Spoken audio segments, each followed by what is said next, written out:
محترم سامعین، اللہ رب العالمین نے اس کائنات کی تخلیق کی، انس و جن کو پیدا کیا، یوں ہی عبث میں اور بیکار میں نہیں، بلکہ اللہ رب العالمین نے اس دنیا کو ایک عظیم مقصد کے لیے بنایا، انس و جن کی ایک عظیم مقصد کے لیے تخلیق فرمائی، جس کے متعلق ارشاد فرمایا وَمَا خَلَقْتُ الْجِنَّ وَالْإِنسَ إِلَّا لِيَعْبُدُونِ، کہ میں نے جنوں اور انسانوں کو صرف اور صرف اس لیے پیدا کیا تاکہ وہ میری عبادت کریں۔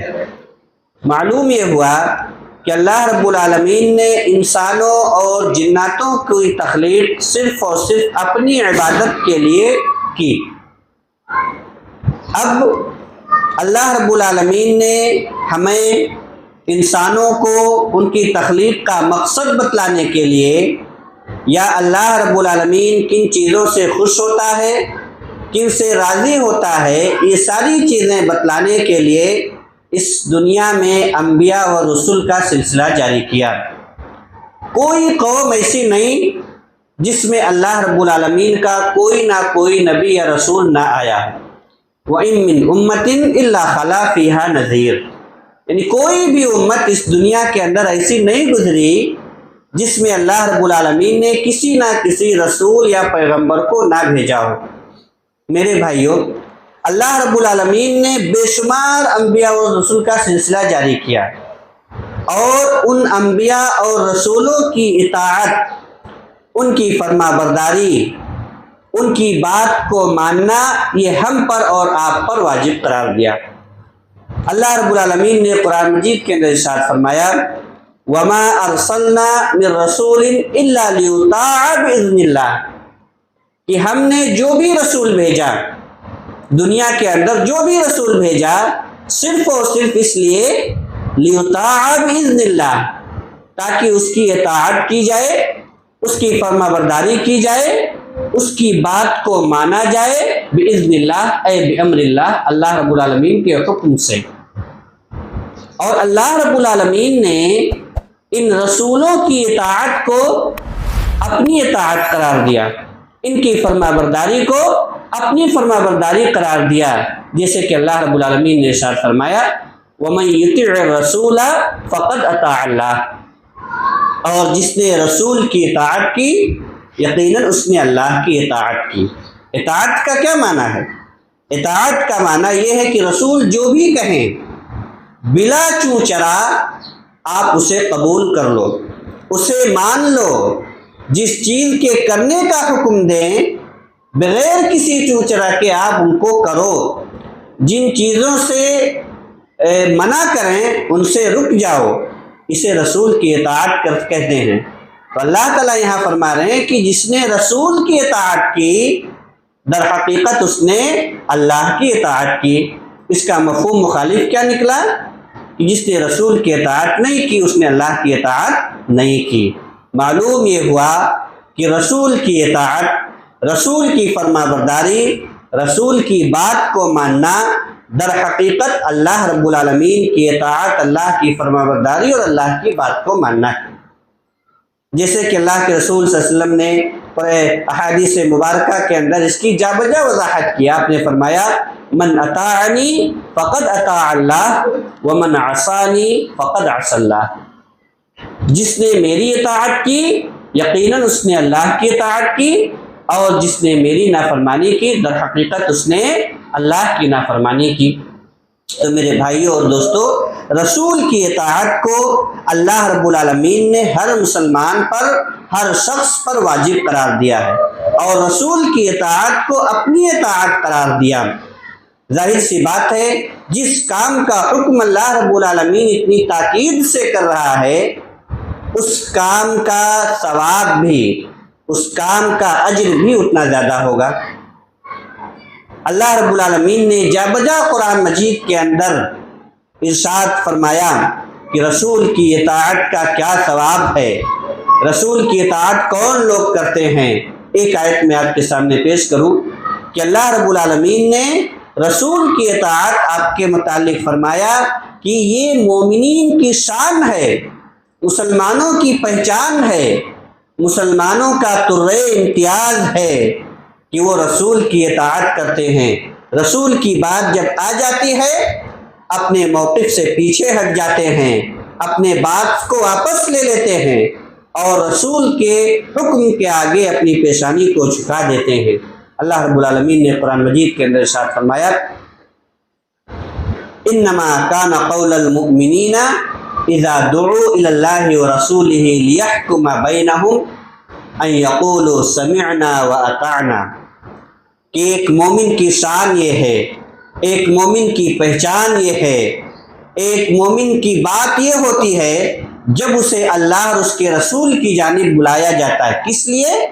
لیحکم بینہم، تاکہ ان کے درمیان باہمی اختلافات کا فیصلہ کر دیا جائے، ان کے درمیان جو انتشار ہے، جس بات پر اختلاف ہے، اس اختلاف کا قرآن اور حدیث کی روشنی میں فیصلہ کر دیا جائے۔ جب ایک مومن کو بلایا جاتا ہے قرآن کی طرف، احادیث کی طرف، تو کیا کہتے ہیں؟ ان یقولوا سمعنا واطعنا۔ تو ایک مومن کی شان یہ ہے، اس کی پہچان یہ ہے کہ وہ کہتے ہیں سمعنا، ہم نے سنا، واطعنا، اور ہم نے اطاعت کی۔ یعنی جب بھی ہمارے درمیان جس بھی بات پہ اختلاف ہو، چاہے اس کا معاملہ دنیا سے ہو یا اس کا معاملہ آخرت سے ہو، اس کا معاملہ چاہے عقائد سے ہو، مسائل سے ہو، فروعات سے ہو، جس سے بھی ہو، اگر قرآن کی آیت، رب کا فرمان اور اس کے رسول کا فرمان آ جائے تو ایک مومن کی شان اللہ نے یہ بتلائی کہ ایک مومن اپنے موقف سے پیچھے ہٹ جاتا ہے اور اپنے آپ کو اللہ رب العالمین کے کلام، اس کے رسول کے فرمان کے حوالے کر دیتا ہے۔ یعنی قرآن جو حکم دیتا ہے، احادیث رسول جس بات کا حکم دیتی ہیں، بلا چوچرا اسے قبول کر لیتا ہے اور اپنے موقف سے پیچھے ہٹ جاتا ہے۔ جب ایک مومن کی شان یہ ہو جائے، اس کی پہچان یہ بن جائے کہ قال اللہ قال رسول کے آگے سارے باتیں ایک ہیں، اللہ کا فرمان، اس کے رسول کا فرمان اگر آ جائے، آدمی پھر یہ نہیں دیکھتا کہ بات کہنے والا کون ہے، کس کی بات ہے، کس امام کی بات ہے، کس فقیہ کی بات ہے، اس کی جانب ذرہ برابر بھی ایک آدمی نہیں دیکھتا، اپنے آپ کو قرآن اور حدیث کے حکم کے حوالے کر دیتا ہے۔ جس کی شان بن جائے اس کے متعلق اللہ رب العالمین نے ارشاد فرمایا وَأُولَئِكَ هُمُ الْمُفْلِحُونَ، اور یہی لوگ کامیاب ہیں، یہی لوگ کامیاب ہیں۔ اب کامیاب کون ہے؟ ہماری نگاہ میں، آپ کی نگاہ میں کامیابی کا معیار مختلف ہے۔ ایک آدمی کے یہاں کامیابی کا معیار یہ ہے کہ اگر وہ کاروبار کر رہا ہے تو اس کا کاروبار چل نکلے، اس کا کاروبار خوب پھلے پھولے۔ ایک آدمی کے یہاں کامیابی کا معیار یہ ہے۔ ایک آدمی اگر پڑھ رہا ہے تو اس کے نزدیک کامیابی کا معیار یہ ہے کہ وہ اعلیٰ سے اعلیٰ ڈگری حاصل کر لے، بہترین نوکری حاصل کر لے پڑھائی کی بیس پہ۔ یا ایک آدمی کوئی اور کام کر رہا ہے دنیاوی معاملات میں، تو وہ چاہتا ہے کہ اس کے نزدیک کامیابی کا معیار یہ ہے کہ وہ آدمی اپنے اس مقام و مرتبے میں، اپنے اس کیٹیگری میں انتہائی اونچے مقام تک پہنچ جائے۔ یہ کامیابی ہے ہمارے اور آپ کے یہاں۔ کسی کے یہاں کامیابی مال و دولت ہو سکتی ہے، اس کے پاس فلیٹ، دکان، زمینیں، جائیداد ہو جائیں، یہ ہو سکتی ہیں، لیکن اللہ رب العالمین کے یہاں، شریعت کے یہاں یہ سب کامیابی نہیں ہے، یہ سب دنیا کے دھوکے ہیں۔ اللہ رب العالمین نے ارشاد فرمایا فَمَنْ زُحْزِحَ عَنِ النَّارِ وَأُدْخِلَ الْجَنَّةَ فَقَدْ فَازَ وَمَا الْحَيَاةُ الدُّنْيَا إِلَّا مَتَاعُ الْغُرُورِ، کہ اللہ کی نگاہ میں کامیاب وہ ہے، شریعت کی نگاہ میں کامیاب وہ ہے جو جہنم سے بچا لیا گیا اور جنت میں داخل ہو گیا۔ ایسا شخص شریعت کی نگاہ میں، اسلام کی نگاہ میں کامیاب ہے۔ وَمَا الْحَيَاةُ الدُّنْيَا إِلَّا مَتَاعُ الْغُرُورِ، اور دنیا تو یہ دھوکے کا سامان ہے۔ تو میرے بھائیوں، اس آیت کے اندر اللہ رب العالمین یہ بتلا رہے ہیں کہ جو شخص رسول کی اطاعت اور اس کی فرما برداری کی جس کی صفت ہو جائے وہ کامیاب ہے۔ آپ دوسرے معنی میں کہہ لیں کہ وہ آدمی جنتی ہے، وہ آدمی جہنم سے نجات پا گیا، وہ آدمی دنیا کے اندر چلتا پھرتا جنتی ہے۔ جس آدمی کی یہ صفت پیدا ہو گئی کہ وہ اللہ کا کلام اور اس کے رسول کا فرمان آنے کے بعد اپنے موقف سے پیچھے ہٹ جائے اور قرآن اور حدیث کی بات کو قبول کر لے، ایسا آدمی رب کی نگاہ میں کامیاب ہے، یعنی کہ جنتی۔ اسی طرح سے میرے بھائیوں، آپ سورہ فاتحہ کے اندر نماز کی ہر رکعت میں دعا کرتے ہیں اللہ رب العالمین سے، ایک عظیم دعا۔ کیا دعا؟ اہدنا الصراط المستقیم، اے اللہ ہمیں سیدھے راستے پر چلا، صراط الذین انعمت علیہم، ان لوگوں کے راستے پر چلا جن پر تیرا انعام و اکرام ہوا ہے۔ اب اللہ کا انعام کن پر ہوا ہے؟ ایک دوسری آیت میں اللہ رب العالمین نے اس کا تذکرہ فرمایا۔ دیکھیے، ایک قرآن کی تفسیر کئی طرح سے کی جاتی ہے۔ ایک قرآن کی تفسیر کی جاتی ہے، قرآن کی آیتوں کی تفسیر قرآنی آیات کے ذریعے۔ یہاں پر وہی قسم ہے کہ یہاں اللہ نے کیا کہا، اہدنا الصراط المستقیم، ہم دعا کرتے ہیں کہ اللہ ہمیں سیدھے راستے پر چلا، صراط الذین انعمت علیہم، ان لوگوں کے راستے پر جن پر تیرا انعام ہوا ہے، جن پر تیرا اکرام ہوا ہے۔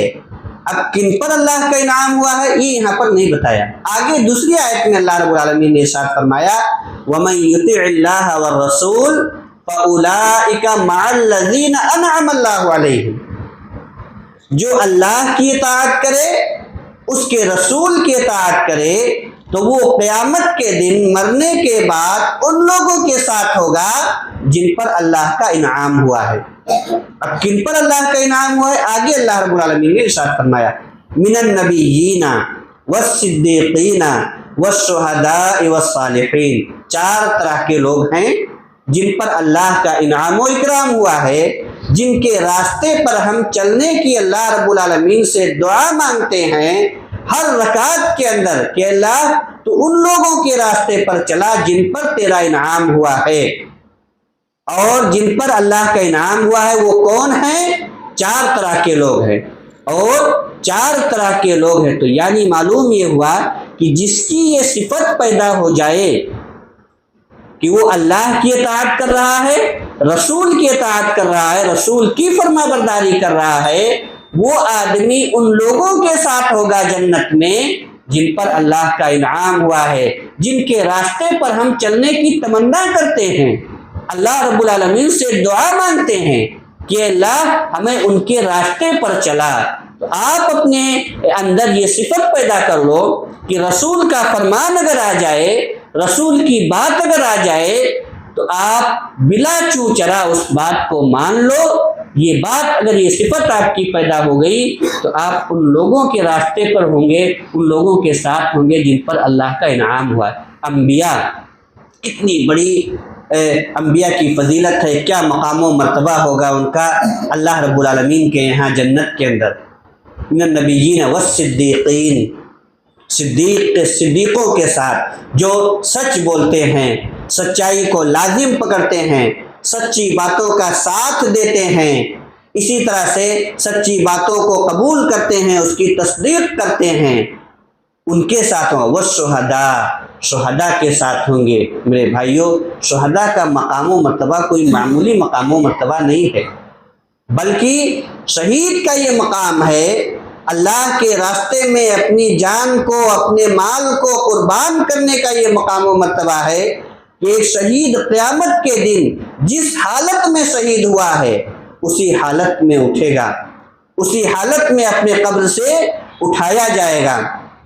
یہ ایک شہید کا مقام و مرتبہ ہے۔ میرے بھائیوں، آپ کو میں بتلاؤں، جنگ احد جس کا ایک تذکرہ، چھوٹا سا تذکرہ آگے آئے گا، جنگ احد کے اندر 70 مسلمان شہید ہوئے، 70 مسلمان شہید ہوئے۔ ان کو جبل رومات ایک پہاڑ ہے، انہی کے ارد گرد دفن کیا گیا تھا۔ شہید کے تعلق سے اسلام کا یہ نظام ہے کہ انہیں نہ غسل دیا جائے گا، نہ کفن دیا جائے گا، جس حالت میں وہ شہید ہوئے ہیں، ان کے زخم ہیں، خون لگے ہوئے ہیں، اسی حالت میں انہیں دفن کر دیا جائے گا۔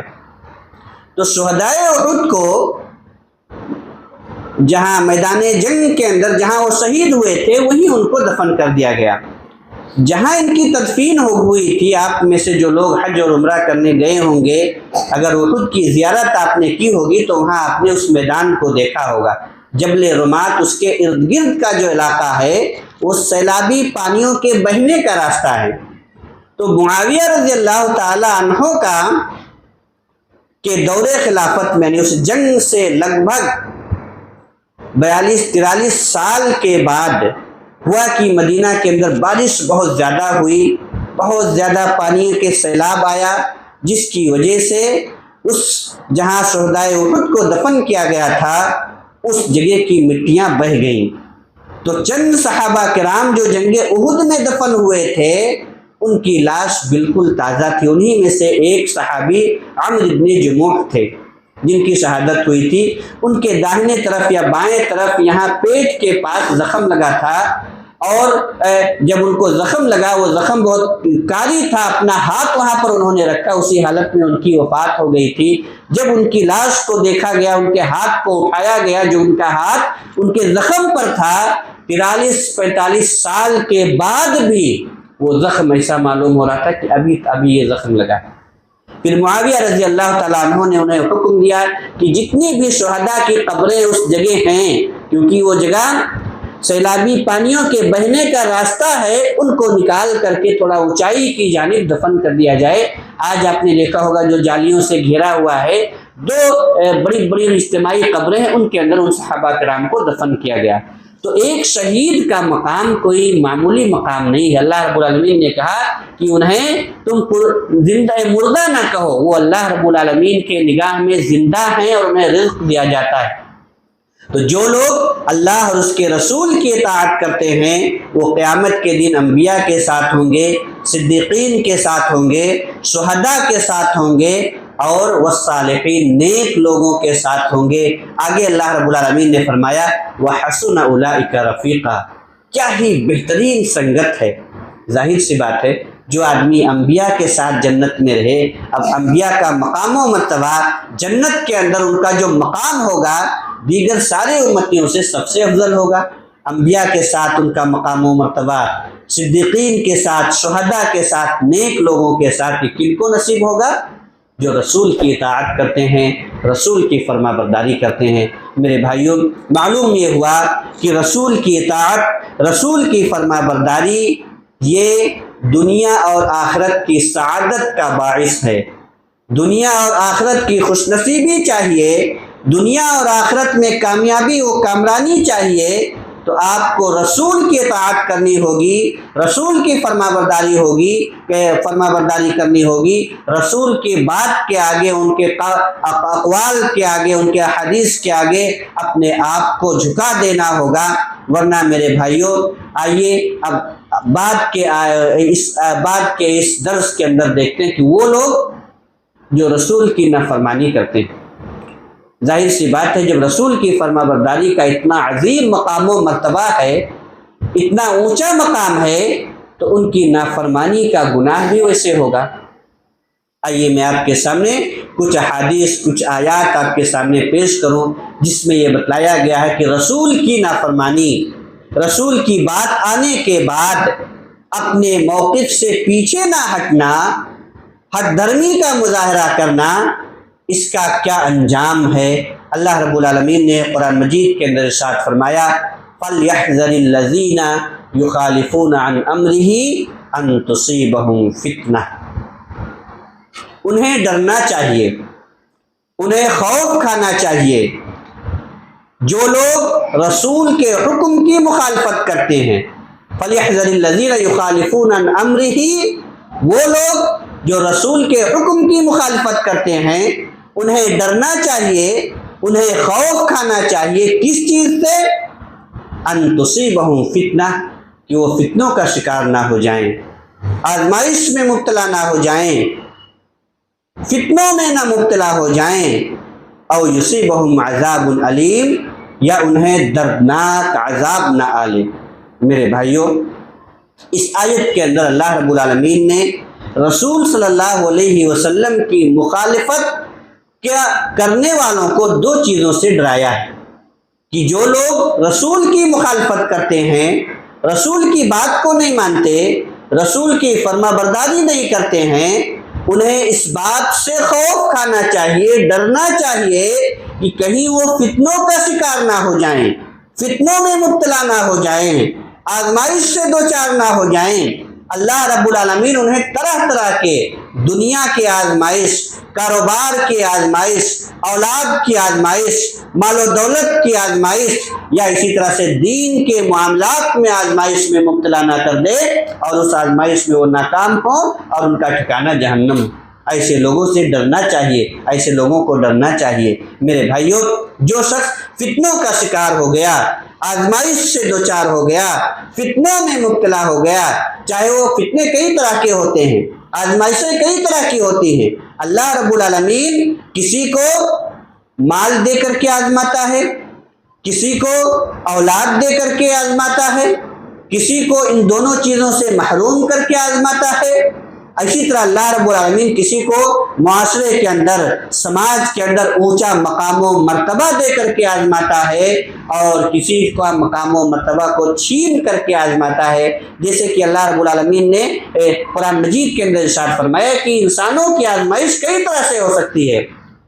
آپ نے فرمایا یا ایھا الذین آمنوا لا تلہکم اموالکم ولا اولادکم عن ذکر اللہ، سورہ منافقون کے اندر، کہ اے لوگو، تمہیں تمہارے اولاد، تمہارے مال ہلاک نہ کر دیں، یعنی تم مال کے فتنے کا شکار نہ ہو جاؤ، اولاد کے فتنے کا شکار نہ ہو جاؤ، اولاد کی محبت میں اتنے زیادہ آپ نہ گر جاؤ، اولاد کی زندگی بنانے کے لیے، اولاد کی دنیا بنانے کے لیے تم اتنے زیادہ اپنے آپ کو اتنے زیادہ نہ مشغول کر لو کہ اللہ کی یاد سے غافل ہو جاؤ، اللہ رب العالمین کے حرام اور حلال کردہ چیزوں کی تمیز کیے بغیر آپ اپنے اولاد کی دنیا بنانے میں مصروف نہ ہو جاؤ۔ میرے بھائی، ایک قول میں آپ سے ذکر کروں، ابھی آپ سے پوچھا جائے کہ دنیا کا سب سے بڑا بیوقوف آدمی کون ہے، کیا کہیں گے آپ؟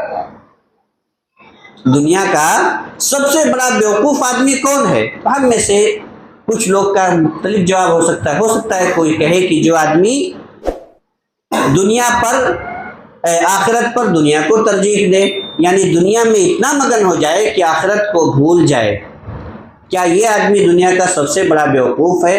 غالباً مجھے نام نہیں یاد آ رہا ہے، امام شافعی رحمہ اللہ سے انہوں نے اپنے شاگردوں سے، اپنے درس میں بیٹھنے والے لوگوں سے پوچھا کہ بتاؤ دنیا کا سب سے بڑا بیوقوف آدمی کون ہے؟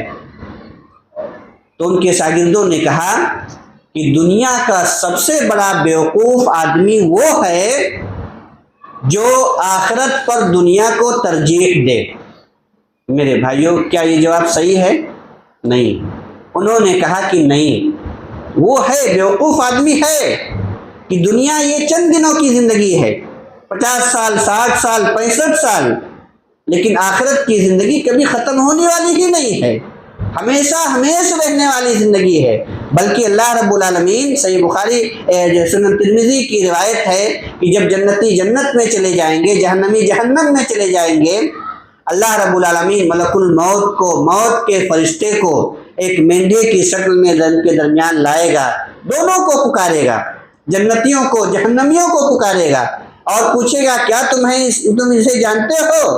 وہ کہیں گے ہاں، اسے تو ہم اچھی طرح جانتے ہیں، اس سے ہمارا پالا پڑ چکا ہے، اسی نے ہماری روح کو نکالا ہے۔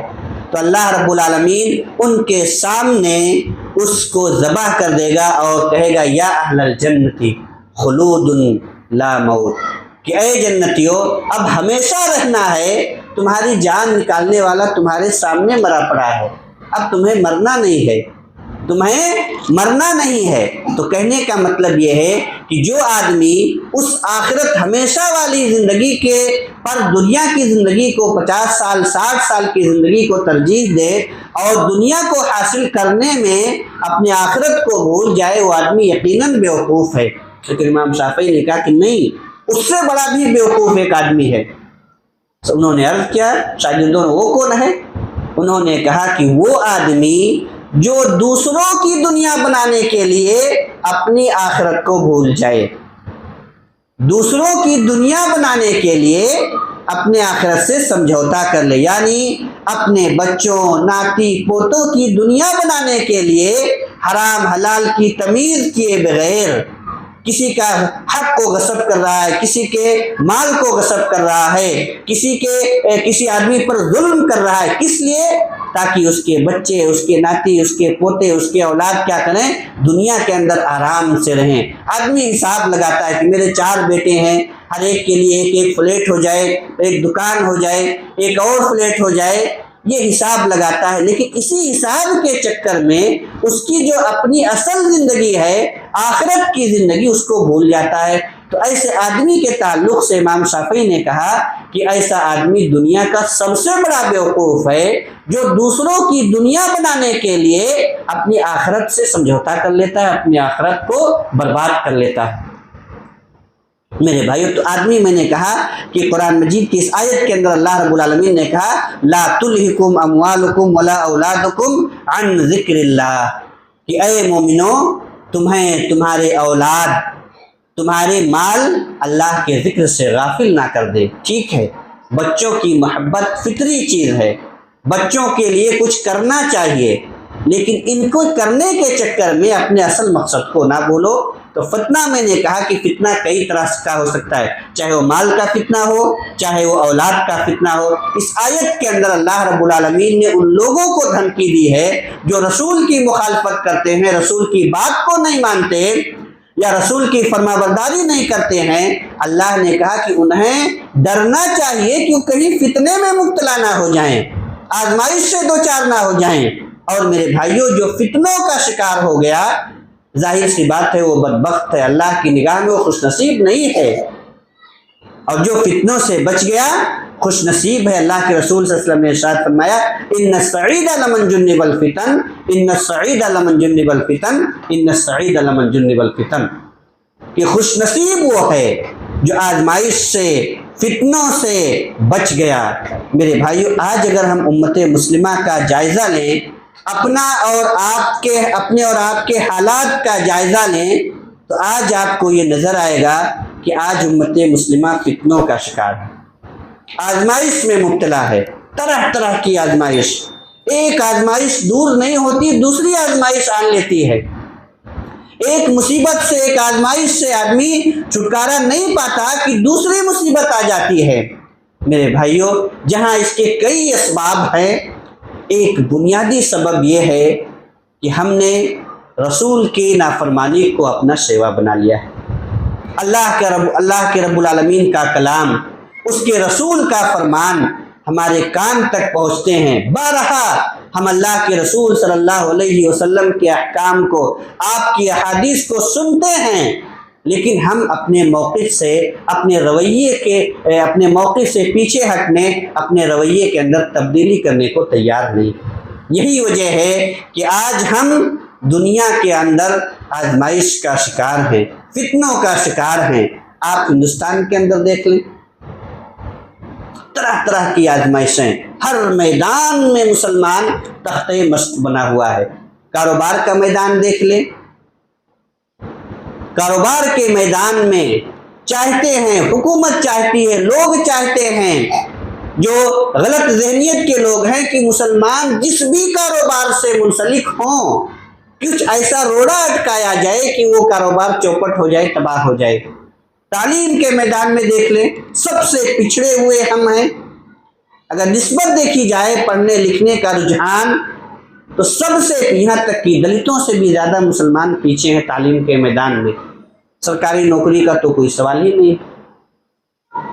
تو میرے بھائیو، ہر میدان میں ہم پیچھے، بلکہ آج ہماری حالت یہ ہو گئی ہے کہ عام زبان میں اگر کہا جائے تو مسلمان اس مندر کے گھنٹی کی طرح ہو گیا ہے، جس کے من میں آتا ہے دو چار لگا کے نکل لیتا ہے، کوئی کچھ فرق نہیں پڑتا، اسے کوئی روکنے والا نہیں ہے۔ اتنی خراب حالت ہماری ہو چکی ہے میرے بھائیوں، اگر ہم نے اپنے رویے کے اندر سدھار نہیں کیا، اپنے طرز عمل کے اندر سدھار نہیں کیا، تو دن بدن ہماری حالت خراب ہوتی جائے گی۔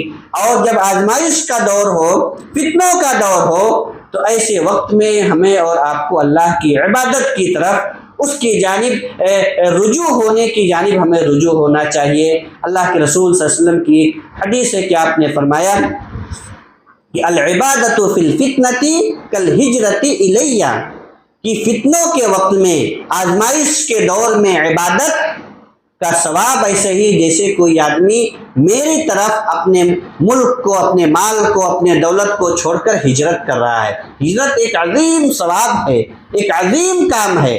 تو فتنوں کے وقت میں اگر کوئی آدمی اللہ کی عبادت کرتا ہے تو گویا کہ وہ اللہ کے راستے میں ہجرت کر رہا ہے، اپنے ملک کو، اپنے دوست احباب کو، اپنے رشتہ داروں کو چھوڑ کر اللہ کی خاطر ان سب چیزوں کو چھوڑ کر اللہ کی جانب جا رہا ہے۔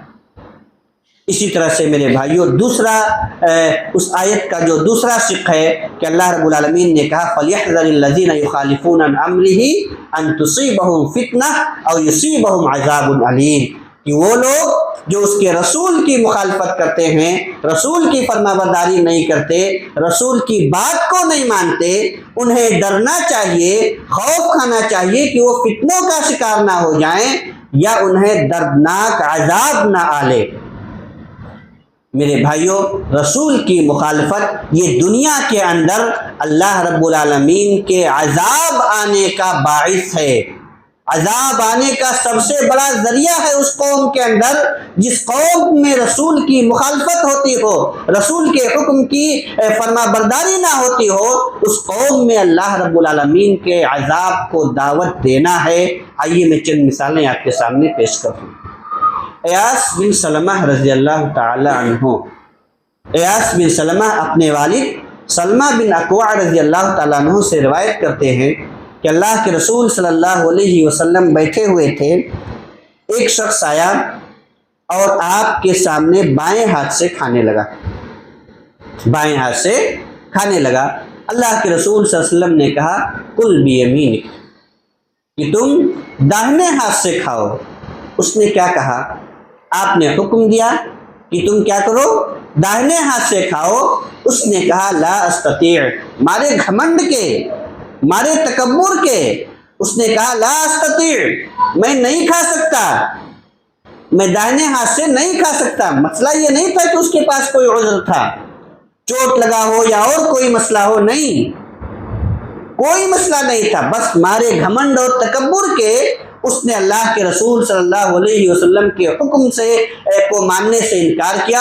فوری طور پر اللہ کا عذاب آیا۔ اللہ کے رسول صلی اللہ علیہ وسلم نے کہا لستطعت، آئندہ تو کھا بھی نہیں سکے گا۔ ما منعہ الا الکبر، آپ نے فرمایا کہ اس نے میری بات کو ماننے سے اس لیے انکار کیا کیونکہ وہ تکبر میں مبتلا ہو گیا تھا، گھمنڈ میں مبتلا ہو گیا تھا، آپ کی بات کو نہیں مانا۔ فوری طور پر اللہ کا عذاب آیا اور اس کا ہاتھ شل ہو گیا۔ راوی کا بیان ہے فما رفعہ الی فیہ، جب تک وہ زندہ رہا اپنے داہنے ہاتھ کو منہ تک نہیں لے جا سکا۔ ایک حکم کی مخالفت کی اللہ کی رسول کی، فوری طور پر اللہ کا عذاب آیا۔ میرے بھائیوں، اس حدیث کے اندر اگر ہم غور کریں تو یہ کوئی ایمان اور کفر کا مسئلہ نہیں تھا، شرک اور توحید کی بات نہیں تھی، بلکہ معاملہ عظیم کیوں ہوا؟ کھانے پینے کے آداب میں سے ہے کہ داہنے ہاتھ سے کھانا پینا چاہیے۔ تو یہاں پر معاملہ اتنا عظیم اس لیے ہوا کہ اس نے رسول کی بات کو ماننے سے انکار کیا، لہذا اس وجہ سے یہ معاملہ اتنا عظیم ہوا کہ اللہ رب العالمین نے فوری طور پر اس پر عذاب نازل کیا اور اس کا داہنا ہاتھ شل ہو گیا کہ جب تک وہ زندہ رہا داہنے ہاتھ کو اپنے منہ تک نہیں لے جا سکا۔ میرے بھائیو، یہاں پر میں رکوں گا، تھوڑا سا موضوع سے میں ہٹوں گا۔ کھانے پینے کے جو آداب کے متعلق اللہ کے رسول صلی اللہ علیہ وسلم کی احادیث ہیں کہ آدمی کو ہمیشہ داہنے ہاتھ سے ہی کھانا چاہیے اور داہنے ہاتھ سے پینا چاہیے۔ صحیح مسلم کی روایت ہے کہ اللہ کے رسول صلی اللہ علیہ وسلم نے ارشاد فرمایا لا یأکلن احد منکم بشمالہ ولا یشربن بہا، کہ تم میں سے کوئی بھی شخص ہرگز اپنے بائیں ہاتھ سے نہ کھائے اور نہ ہی پیے۔ کیوں؟ لأن الشیطان یأکل بشمالہ ویشرب بہا، صحیح مسلم کی روایت ہے، اس لیے کہ شیطان بائیں ہاتھ سے کھاتا اور پیتا ہے۔ اللہ کے رسول صلی اللہ علیہ وسلم کا یہ حکم ہمارے سامنے واضح ہے کہ آپ نے منع کیا تاکید کر کے ساتھ، لا یأکلن، ہرگز نہ کھائے تم میں سے کوئی شخص اپنے بائیں ہاتھ سے اور نہ ہی بائیں ہاتھ سے پیے، اس لیے کہ بائیں ہاتھ سے شیطان کھاتا پیتا ہے۔ ٹھیک، ہم اپنا طرز عمل دیکھیں، دسترخوان لگا ہوتا ہے، آپ صرف 4-5 کہیں بھی چلے جائیں، دیکھیں کہ آپ کو 4-5 لوگ بھی اگر بیٹھے ہیں تو ان میں سے کھانے کے دوران کوئی نہ کوئی شخص بائیں ہاتھ سے پانی پیے گا ہی پیے گا۔ کیوں؟ ایک ہمارے یہاں ایک تعویل ہے، ایک رواج چل نکلا ہے کہ اگر داہنے ہاتھ سے پیئیں گے تو گلاس میں کیا ہوگا؟ جوٹھا لگ جائے گا، اس لیے کیا کرتے ہیں؟ بائیں ہاتھ سے پیتے ہیں، یا بہت لوگ داہنا ہاتھ ایسے لگا لیتے ہیں۔ میرے بھائیوں، یہاں آپ غور کریں کہ ایک طرف اللہ کے رسول صلی اللہ علیہ وسلم کا فرمان ہے کہ تم میں سے کوئی شخص ہرگز بائیں ہاتھ سے نہ کھائے نہ بائیں ہاتھ سے پیے، اور ہمارے پاس ایک چھوٹا سا معمولی سا عذر ہے، کیا؟ کہ گلاس میں جوٹھا لگ جائے گا۔ اب ذرا سوچیں کہ کیا ہمارے نزدیک اللہ کے رسول صلی اللہ علیہ وسلم کے اقوال کی یہی اوقات ہے کہ ہم گلاس میں جوٹھا لگ جانے کے خوف سے آپ کے اس حکم کو ترک کرتے ہیں اور بائیں ہاتھ سے کھاتے ہیں؟ اور صرف اسی پر اکتفا نہیں ہوتا ہے، آپ یہ بات جان لیں کہ جب آپ ایک چھوٹے سے حکم کی رسول کی مخالفت کریں گے تو آپ کا دل بڑے بڑے حکم کی مخالفت کرنے کا عادی بن جائے گا۔ اس کی میں مثال دے رہا ہوں کہ جہاں یہ عذر نہیں پائی جاتی وہاں بھی آپ بائیں ہاتھ سے ہی پیتے ہو۔ آپ شادیوں میں چلے جائیں، وہاں گلاس نہیں ہوتے، چھوٹے چھوٹے کیا ہوتے ہیں؟ بوتل ہوتے ہیں پانی پینے کے لیے۔ اب آپ چونکہ بائیں ہاتھ سے کھانے کے دوران پینے کے عادی ہیں، اس عذر کے تحت کہ گلاس میں جوٹھا لگ جائے گا، گلاس گندا ہو جائے گا، وہاں تو یہ عذر نہیں پایا جاتا۔ ویٹر آپ کے سامنے آتا ہے، آپ نے اگر آدھا پانی بھی پیا تو بھی اس بوتل کو آپ کے سامنے تھیلی میں پیک کر دیتا ہے اور پھینک دیتا ہے، وہاں تو یہ عذر نہیں ہے کہ جوٹھا لگ جائے گا، کسی کوئی اور آدمی پیے گا اس کو برا لگے گا، لیکن آپ وہاں بھی بائیں ہاتھ سے پیتے ہو، اس بوتل کو بھی بائیں ہاتھ سے پیتے ہو۔ کیوں؟ اس لیے کہ رسول کی مخالفت کرنے کے آپ عادی بن چکے ہیں۔ تو جہاں وہ عذر نہیں پایا جاتا وہاں بھی آپ اللہ کے رسول صلی اللہ علیہ وسلم کے حکم کی مخالفت کرتے ہیں۔ میرے بھائیوں، میں آپ کو بتلاؤں کہ کوئی بھی گناہ معمولی نہیں ہوتا، یا کوئی بھی نیکی چھوٹی نہیں ہوتی۔ اللہ کے رسول صلی اللہ علیہ وسلم کی ایک حدیث، لا تحقرن من المعروف شیئا ولو ان تلقى اخاك بوجه طلق او طلق، کہ تم کسی بھی نیکی کو معمولی نہیں سمجھو، کسی بھی نیکی کو معمولی نہ سمجھو، یہاں تک کہ تم اپنے بھائی سے ہنستے مسکراتے چہرے کے ساتھ ہی ملاقات کیوں نہ کرو، یہ بھی نیکی ہے۔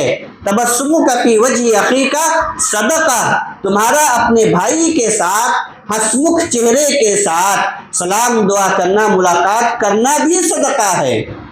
تو کوئی بھی نیکی کو معمولی نہیں سمجھنا چاہیے۔ کس نیکی سے خوش ہو کر کے اللہ آپ کو جنت سے نواز دے آپ کو نہیں پتا، یا اسی طرح کسی بھی گناہ کو، کسی بھی نافرمانی کو ہلکے میں نہیں لینا چاہیے۔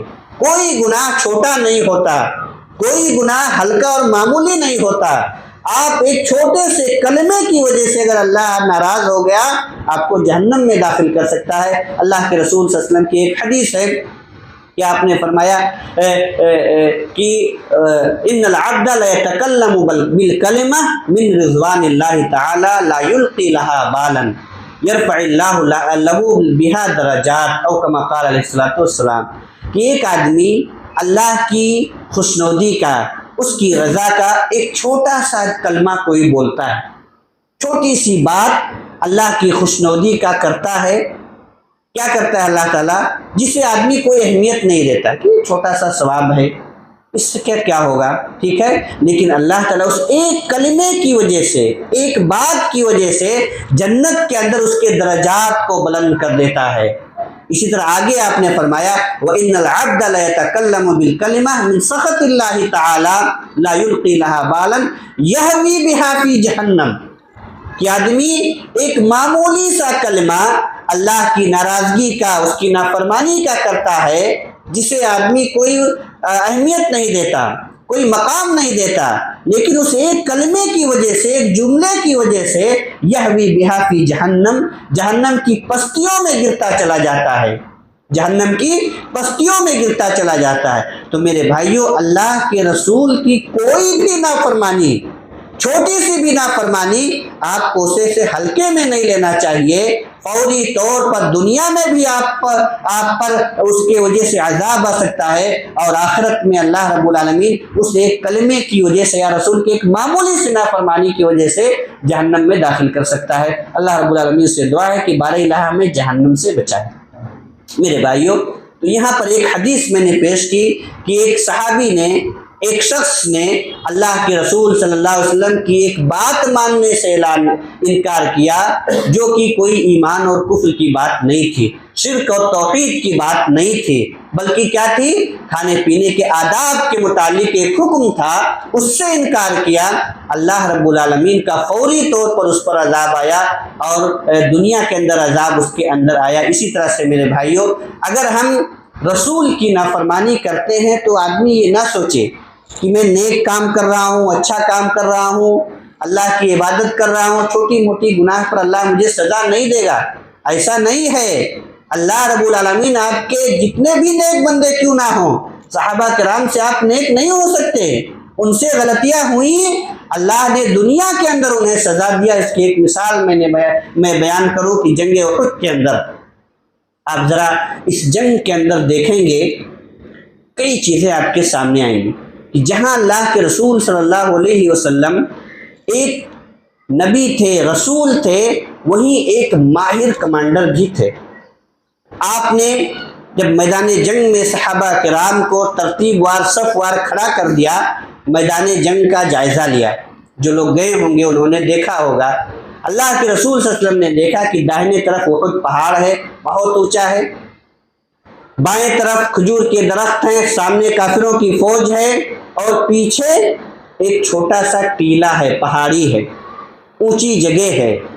اللہ کے رسول صلی اللہ علیہ وسلم کو یہ خدشہ لاحق ہوا کہ کہیں ایسا نہ ہو ہم جنگ میں مصروف ہوں، ہمارے پیچھے ایک چھوٹا سا ٹیلا ہے، پہاڑی ہے، جس کا نام اس وقت جبل عینین تھا، کیونکہ اس کے دونوں طرف، عین کے معنی چشمہ، بارش کے پانی یا چشمے بہتے تھے، بعد میں اس کا نام جبل رمات پڑ گیا۔ رمات کہتے ہیں تیر اندازی کو۔ تو اللہ کے رسول صلی اللہ علیہ وسلم نے جب میدان جنگ کا یہ جائزہ لیا تو انہیں خدشہ لاحق ہوا کہ کہیں ایسا نہ ہو کہ ہم جنگ میں مصروف ہو اور داہنے طرف سب کھجور کے باغات ہیں، سامنے کافروں کی فوج ہے بائیں طرف، اور داہنے طرف احد پہاڑ ہے، کہیں ایسا نہ ہو کافروں سے کچھ لوگ پیچھے سے آ کر ہم پر حملہ کر دیں، تو پیچھے سے بھی ہم پر حملہ ہو جائے، آگے سے بھی حملہ ہو جائے، اور ہماری طاقت دو حصوں میں بٹ جائے اور ہمیں نقصان نہ ہو جائے۔ لہٰذا آپ نے اس خدشے کو دور کرنے کے لیے 50 ایسے صحابہ کرام کو جو تیر چلانا جانتے تھے، انہیں اس پہاڑی پر کھڑا کر دیا اور کہا کہ جب تک میں نہیں کہوں گا تمہیں یہاں سے نہیں ہلنا ہے، تمہیں یہاں سے نہیں ہلنا ہے۔ آپ نے اتنی تاکید کی کہ اگر تم دیکھنا کہ میدان جنگ میں چیل اور کوے ہمیں نوچ نوچ کر کھا رہے ہیں، پھر بھی تمہیں یہاں سے نہیں ہٹنا ہے۔ تمہارا کام کیا ہے؟ اگر کوئی پیچھے سے ہم پر حملہ کرتا ہے تو ان کو تیر اندازی سے، تیر سے انہیں پیچھے بھگانا ہے، پیچھے ہماری پیٹھ تمہیں محفوظ رکھنی ہے، یہ تمہارا کام ہے۔ جنگ شروع ہوئی، تھوڑی ہی دیر میں اللہ رب العالمین نے اس جنگ میں مسلمانوں کو فتح نصیب کی۔ کافر پیٹھ پھیر کر بھاگنے لگے، مسلمان اپنے ہتھیار رکھ کر کے ان کے لوگوں کو قیدی بنانے لگے، یا ان کے سامان جو چھوٹ گئے تھے مال غنیمت کو جمع کرنے لگے۔ اب یہاں جو تیر انداز صحابہ پیچھے تعینات تھے، انہوں نے کہا کہ اللہ کے رسول صلی اللہ علیہ وسلم نے ہمیں تو جنگ کی حالت میں یہاں کھڑا کیا تھا، جنگ ختم ہو گئی ہے، ہمارا کام ختم، لہذا ہمیں بھی جانا چاہیے نیچے اور ہمیں بھی مال جمع کرنا چاہیے۔ ان کے جو سردار تھے عبداللہ بن جبیر جیم سے، انہوں نے کہا کہ نہیں، اللہ کے رسول صلی اللہ علیہ وسلم نے ہمیں کہا ہے کہ جب تک میں نہیں کہوں تمہیں یہاں سے نہیں ہٹنا ہے، لہٰذا ہم جب تک اللہ کے رسول صلی اللہ علیہ وسلم نہیں کہیں گے نہیں ہٹیں گے۔ 40 لوگوں نے ان کی بات کو نہیں مانی اور نیچے آ کر کے مال غنیمت جمع کرنے میں مصروف ہو گئے۔ 10 لوگ وہاں پر باقی بچے۔ اس جنگ کے اندر خالد بن ولید رضی اللہ تعالیٰ عنہ جن کی خاصیت رہی ہے کہ انہوں نے کسی بھی، چاہے وہ جاہلیت کے اندر جنگ ہو یا اسلام کے اندر، کوئی بھی جنگ جو ان کی قیادت میں لڑی گئی وہ شکست نہیں کھائے۔ اس جنگ میں جنگ کے کمانڈر ابو سفیان رضی اللہ تعالیٰ عنہ تھے، اور اس میں گھڑ سواروں کا جو دستہ تھا 200 گھڑ سوار تھے، اس دستے کے امیر خالد بن ولید رضی اللہ تعالیٰ عنہ تھے۔ انہیں اس جگہ کی اہمیت کا اندازہ بخوبی تھا۔ جنگ کے دوران انہوں نے 3 مرتبہ کوشش کی تھی کہ پیچھے سے آ کر کے مسلمانوں پر حملہ کرنے کی 3 مرتبہ کوشش کی تھی، لیکن یہ 50 صحابہ کرام تیروں سے مار مار کے انہیں دور رکھتے تھے اور یہاں قریب نہیں آنے دیا۔ جب انہوں نے دیکھا کہ میدان جنگ خالی ہے، پیچھے جو 50 لوگ کھڑے تھے وہاں 10 لوگ بچے ہیں، مسلمان اپنے ہتھیار رکھ کر کے مال غنیمت جمع کرنے میں مصروف ہے، انہوں نے اس موقع کو غنیمت جانا اور پھر اپنے اس دستے کو لے کر کے آ کر ان 10 لوگوں کو شہید کر کے مسلمانوں پر اچانک پیچھے سے حملہ کر دیا۔ ادھر کافروں کی جو فوج بھاگ رہی تھی، جب انہوں نے دیکھا کہ پیچھے سے ان پر حملہ ہو گیا وہ بھی لوٹ آئے۔ اب مسلمان جس طرح چکی کے 2 پارٹ میں گیہوں پسا جاتا ہے اسی طرح پس گئے۔ نہ تو وہ تیاری کی حالت میں اپنے ہتھیار وغیرہ رکھ کر کے مال غنیمت جمع کر رہے تھے، پیچھے سے بھی حملہ، سامنے سے بھی حملہ، بہت بڑا نقصان ہوا مسلمانوں کا۔ اللہ کے رسول صلی اللہ علیہ وسلم، سب سے بڑا نقصان کہ اللہ کے رسول صلی اللہ علیہ وسلم کے 2 دندان مبارک اس جنگ میں شہید ہوئے۔ یہاں آپ کو تیر لگا تھا، یہاں خود پہنے ہوئے تھے، جو آپ نے دیکھا ہوگا کہ لوہے کا جو سر پر خود ہوتا ہے، اس کی کڑیاں ہوتی ہیں، وہ کڑی آپ کے یہاں گھس گئی تھی۔ جب اس کو نکالا گیا تو آپ کے 2 دانت آگے کے گر گئے، شہید ہو گئے۔ اسی طرح آپ کے سر میں چوٹیں آئیں اور 70 صحابہ کرام اس جنگ میں شہید ہوئے۔ پوری جنگ جیت چکے تھے، کافر بھاگ رہے تھے، یہ جیتی ہوئی جنگ شکست میں تبدیل ہو گئی اور مسلمانوں کا اتنا بڑا نقصان ہوا۔ وجہ کیا تھا؟ سبب اگر ہم دیکھیں گے تو اللہ کے رسول صلی اللہ علیہ وسلم کے حکم کی مخالفت، اللہ کے رسول صلی اللہ علیہ وسلم کے حکم کی مخالفت، اور اس کا نقشہ اللہ رب العالمین نے قرآن مجید کے اندر کھینچا ہے۔ تو میرے بھائیوں، ہم غور کریں وہ کون لوگ تھے؟ کوئی گنہگار لوگ تھے؟ نہیں، وہ لوگ تھے جن کے متعلق اللہ رب العالمین نے قرآن مجید کے اندر ارشاد فرمایا، والسابقون الاولون من المہاجرین والانصار والذین اتبعوهم بإحسان رضی اللہ عنہم ورضوا عنہ۔ وہ مہاجرین اور انصار میں سے سابقین اولین تھے، اسلام میں، ایمان میں، بھلائی میں، نیکیوں میں سبقت لے جانے والے لوگ تھے، معمولی لوگ نہیں تھے۔ اللہ ان سے رضا کا اعلان کر چکا تھا، رضی اللہ عنہم ورضوا عنہ، اللہ ان سے راضی ہوا اور وہ اللہ سے راضی ہوئے جب انہوں نے ایسے لوگ جو اللہ جن سے راضی ہو چکا تھا، جن سے رضا کا اعلان اللہ نے کیا ہے، انہوں نے اللہ کے رسول صلی اللہ علیہ وسلم کے حکم کی مخالفت کی تو اللہ نے انہیں سزا دیا۔ تو ہم اور آپ ان کے آگے ہماری اور آپ کی کیا اوقات؟ میرے بھائیوں، تو رسول کی نافرمانی، رسول کے حکموں کی نافرمانی، یہ اللہ رب العالمین کے عذاب کا ذریعہ ہے، اللہ رب العالمین کے عذاب کا باعث۔ حالت حاضرہ آپ دیکھ لیں، پوری دنیا میں قتل و غارت غری کا بازار گرم ہے۔ کس کا؟ غیروں کا نہیں، مسلمانوں کا۔ مسلم ممالک جل رہے ہیں، باہمی انتشار و اختلاف کے شکار ہیں۔ ایک ایسی قوم، چھوٹی سی قوم جن پر اللہ کا غضب نازل ہوا ہے، یہود۔ صراط الذین انعمت علیہم، آپ دعا کرتے ہیں کہ اللہ میں ان لوگوں کے راستے پر چلا جن پر تیرا انعام و اکرام ہوا ہے، غیر المغضوب علیہم، ان کے راستے پر نہ چلا جن پر تیرا غضب نازل ہوا ہے۔ اور کن پر اللہ کا غضب نازل ہوا ہے؟ یہودیوں پر۔ معمولی سی تعداد ہے ان کی، آج ان کا جس قوم پر اللہ کا غضب نازل ہوا ہے وہ قوم آج مسلمانوں پر ظلم کر رہی ہے۔ ہر 10 منٹ کے اندر ایک بچے کا کیا جرم ہوتا ہے؟ اسلام نے حالت جنگ میں بھی بچوں کو عورتوں کو قتل کرنے سے منع کیا ہے، ان بچوں کو ہر 10 منٹ کے اندر ایک بچے کو وہ قوم قتل کر رہی ہے، اور کس قوم کے بچوں کو؟ جو اللہ کی عبادت کر رہی ہے، اللہ رب العالمین کے اختیار کردہ دین اور اس کے پیارے حبیب کی امتی ہے، اس قوم پر ایسا ظلم کر رہی ہے۔ میرے بھائیوں، جہاں اس کے کئی اسباب ہیں، صرف ایک سبب نہیں ہے، کئی اسباب ہیں، وہاں ایک بنیادی سبب یہ ہے کہ ہم نے رسول کی مخالفت کو اپنا سیوا بنا لیا ہے، جس کی وجہ سے ہماری یہ حالت ہے۔ آپ ذرا دیکھیں اس پر کہ وہ جو ملک ہے، چھوٹا سا ملک، معمولی سا ملک، چاروں طرف سے اس کے مسلم ملک ہیں، چاروں طرف سے۔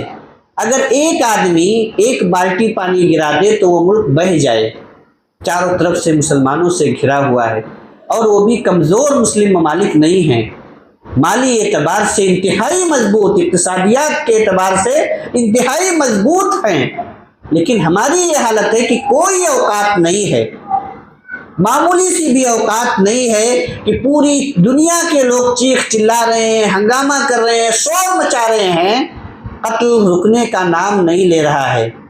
میرے بھائیوں، جہاں اس کے کئی اسباب ہیں، میں نے ذکر کیا، ایک بنیادی سبب یہ ہے کہ ہم نے رسول کی مخالفت کو اپنا سیوا بنا لیا ہے، جس کی وجہ سے اللہ رب العالمین ہم سے ناراض ہے اور ہم پر اپنا عذاب نازل کر رہا ہے۔ اگر ہمیں اور آپ کو اپنے ان حالات کو بدلنا ہے، اس کے اندر سدھار لانا ہے، تو اپنے رویے کے اندر تبدیلی کرنی ہوگی، رسول کی اطاعت، اللہ کی اطاعت کی طرف آنی ہوگی، ورنہ ہمارے حالات دن بدن اس سے بدتر سے بدتر ہوتے جائیں گے۔ میرے بھائیوں، میں ایک بات بتلاتا چلوں کہ جو حالات ہیں، ایسا نہیں ہے کہ اس سے پہلے اس طرح کے حالات نہیں آئے، اس سے برے حالات امت مسلمہ پر آئے ہیں، اس سے بھی برے۔ اندلس کا جب سقوط ہوا، آپ کو یاد ہوگا کہ وہاں پر صرف 2 آپشن تھے۔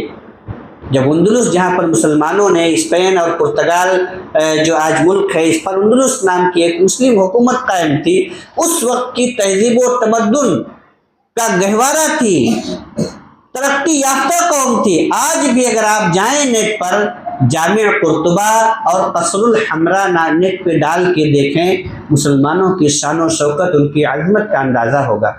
آج سے لگ بھگ 14 سال یا 13.5 سال پہلے کی وہ عمارتیں ہیں۔ قصر الحمراء جو بادشاہ کا محل تھا، یا اسی طرح سے جامع قرطبہ آپ ڈالیں، آپ مسجد نبوی نے دیکھا ہوگا، آپ نے فوٹو کے اندر، یا عمرہ کرنے گئے ہوں گے تو آپ نے مسجد نبوی کو دیکھا، اس کے جو محرابوں کی ڈیزائن ہے یا اس کا جو نقشہ ہے، سیم اسی سے متاثر ہو کر بنایا گیا ہے، جامع قرطبہ کے طرز پر بنایا گیا ہے۔ وہ مسلمانوں کی آج 1300 سال پہلے، جب ٹیکنالوجی کا کوئی دور نہیں تھا، آپ ان عمارتوں کو دیکھ کر مسلمانوں کی شان و شوکت کا اندازہ لگا سکتے ہیں کہ کیا مسلمانوں کا مقام و مرتبہ تھا اس وقت، کتنا زیادہ ترقی یافتہ تھے۔ لیکن جب ان لوگوں نے اللہ کی مخالفت، اس کے رسول کی مخالفت کی، اس دنیا سے مٹ گئے۔ ان کے پاس صرف 2 آپشن تھے، یا تو عیسائیت اپناؤ یا قتل کر دیے جاؤ گے۔ 2 آپشن تھے، تیسرا آپشن نہیں تھا کہ چھوڑ کر کے آپ کسی مسلم ملک میں چلے جاؤ۔ یہ حالت ہو گئی تھی۔ اس سے بھی برے حالات آئے، لیکن اللہ نے ان حالات کے اندر تبدیلی کی۔ ہمارے جو حالات ہیں آج، امت مسلمہ جو فتنوں کا شکار ہے، اللہ کے عذاب کا شکار ہے، طرح طرح کی مصیبتیں، ظالم اور کافر قومیں، جیسے اللہ کے رسول صلی اللہ علیہ وسلم کی وہ حدیث تھی کہ ایک وقت ایسا آئے گا کہ تم پر دوسری قومیں ایسے ٹوٹ پڑیں گی جیسے ایک شدید بھوکے لوگ کھانے پر ٹوٹ پڑتے ہوں۔ تو اللہ، صحابہ کرام نے عرض کیا کہ اللہ کے رسول، کیا اس وقت ہم کم ہوں گے جو ہماری یہ حالت ہو جائے گی کہ کافر قومیں ہم پر ٹوٹ پڑیں گی، ہمارا قتل عام کریں گی، ہم مصیبت میں مبتلا ہوں گے؟ آپ نے فرمایا کہ نہیں، تم کم نہیں ہوں گے، لیکن تمہارے اندر کیا وہن داخل ہو جائے گا۔ اور وہن کیا ہے؟ صحابہ کرام نے پوچھا یہ وہن کیا ہے؟ آپ نے فرمایا حب الدنیا و کراہیت الموت۔ تمہارے اندر دنیا کی محبت اور موت کی ناپسندیدگی پیدا ہو جائے گی، جس کی وجہ سے ظالم قومیں، کافر قومیں تم پر ٹوٹ پڑیں گی۔ آج اس حدیث کا نمونہ موجود ہے۔ ہر قوم مسلمانوں کو مار رہی ہے، ہر قوم مسلمانوں کا استحصال کر رہی ہے۔ تو میرے بھائیوں، ہمارے جو یہ حالات ہیں اس سے نا امید ہونے کی ضرورت نہیں۔ یہ حالات چٹکی میں ختم ہو سکتے ہیں، ایک لمحے میں اللہ رب العالمین ان حالات کو تبدیل کر سکتا ہے میرے بھائیوں۔ کب؟ لیکن ایک شرط کے ساتھ۔ اللہ رب العالمین نے قرآن مجید کے اندر ارشاد فرمایا کہ یہ جو حالات ہیں ایک لمحے میں ختم ہو سکتے ہیں۔ دنیا کی قیادت، دنیا کی سیادت تمہارے قدموں میں ہوگی، دنیا تمہارے قدموں کے سامنے جھکی ہوگی۔ اللہ رب العالمین دنیا کو تمہارے قدموں میں ڈال دے گا۔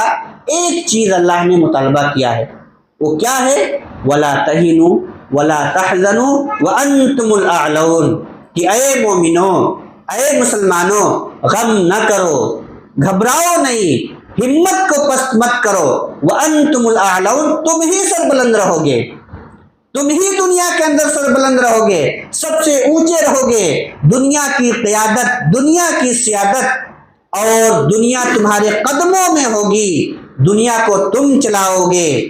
کب؟ ان کنتم مؤمنین۔ ایک چیز اللہ نے طلب کیا کہ تم مومن بن جاؤ۔ اگر تم مومن بن گئے، اگر تم مسلمان بن گئے تو اللہ تعالیٰ کہہ رہا، وعدہ کیا کہ تمہیں گھبرانے کی ضرورت نہیں ہوگی، دنیا تمہارے قدموں میں جھک جائے گی۔ کیا ہم مومن نہیں؟ ہر شخص مومن ہے کہ نہیں ہے؟ ہیں، مومن ہیں، لیکن میرے بھائیو حقیقی مومن نہیں۔ ایمان کا جو تقاضا ہے، اللہ اور اس کے رسول پر ایمان کا جو تقاضا ہے، اس تقاضے کو ہم پورا نہیں کر رہے ہیں۔ صحیح معنوں میں مومن بن جائیں، اللہ کے اور اس کے رسول کی فرما برداری کرنے والے بن جائیں، اگر سارے مسلمان، دنیا آپ کی قدم چومے گی، کامیابی اور کامرانی آپ کی قدم چومے گی۔ انہی باتوں پر میں اپنی بات کو ختم کرتا ہوں، اللہ رب العالمین سے اس دعا کے ساتھ، یا رب العالمین ہم گنہگار ہیں، خطا کار ہیں تو ہمیں معاف کر دے۔ یا اللہ ہم میں جو لوگ وفات پا چکے ہیں انہیں بھی بخش دے، ان کے عذاب کو نور سے بھر دے، ان کے عذاب میں جنت کا فرش بچھا۔ یا رب العالمین ہمارے مسلمان بھائی صرف اس لیے کہ وہ تیرا نام لیتے ہیں، ان پر وہ قوم جس پر تیرا غضب نازل ہوا ہے وہ ظلم کر رہی ہے۔ یا اللہ بچوں، بوڑھوں اور عورتوں میں تفریق کیے بغیر عام لوگوں کا قتل عام کر رہی ہے، یا اللہ تو انہیں نشان عبرت بنا دے۔ یا رب العالمین تو ان کے اندر اختلاف و انتشار پیدا کر۔ یا رب العالمین تو ان کے چالوں کو انہی پر لوٹا دے، ان کے تدبیروں کو انہی پر لوٹا دے اور انہیں اپنے عذاب سے دوچار کر۔ یا رب العالمین ہمارے وہ بھائی بھوکے ہیں، ان کے خوراک کا انتظام فرما، وہ پیاسے ہیں ان کے لیے پانی کا انتظام فرما، وہ بے گھر ہیں ان کے لیے گھر کا انتظام کر دے۔ آمین۔ وآخر دعوانا الحمدللہ رب العالمین، وصلی اللہ تعالی نبینا محمد وعلی آلہ وصحبہ اجمعین۔